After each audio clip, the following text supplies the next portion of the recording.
I found it to be one of the most powerful, true, but also powerful ways to look at the world.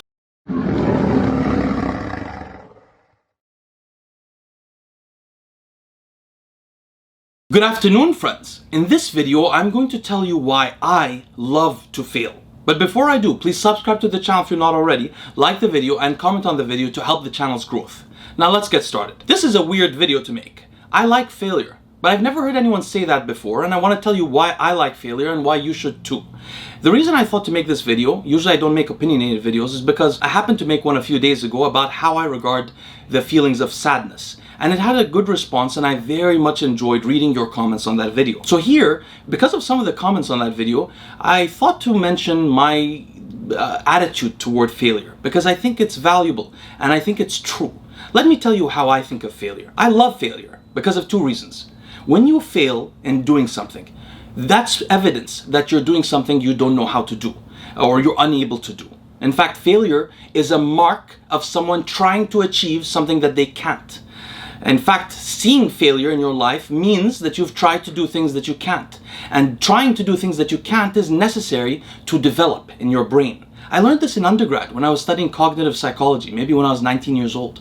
I was surprised to note that it seemed that the brain develops, for example, processes that create expertise, like chunking, develop when people are trying to do things that they can't. It's failure, and it's actually specifically failure that creates development in the brain. If you're not seeking to do something that you can't, and even if you are seeking to do that, if you succeed every time, you will not develop.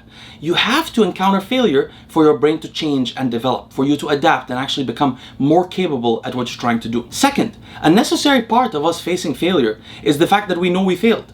And the fact that we know we failed means that we received feedback from the universe about our ability to do something. Feedback, I learned in graduate school, seems to be one of the most important elements of a person learning to develop expertise in a field. If you get feedback routinely, quickly, and adapt to what you're doing, you will get much better at what you're doing. So, number one, failure indicates to us that we try to do something that we can't do.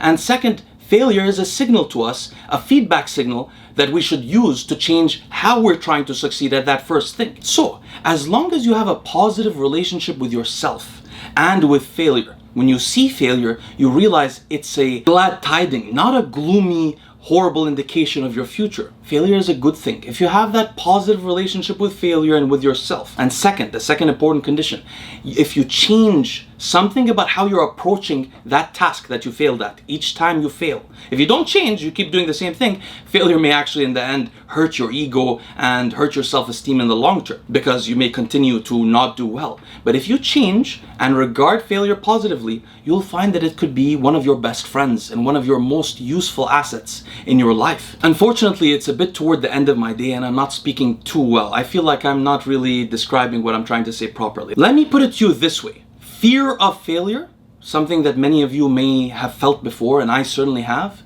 Fear of failure is the companion of the people who will one day be actually themselves failures.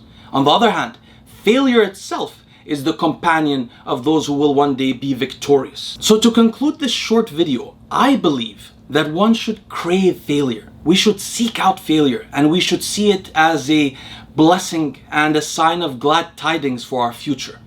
On the other hand, what we should fear is not failing, not failure itself. We should fear not failing. When you're not failing, you're not developing. What do you guys think about this? Please comment below and let me know if you think this way, if you disagree, and otherwise, please try implementing this in your own life.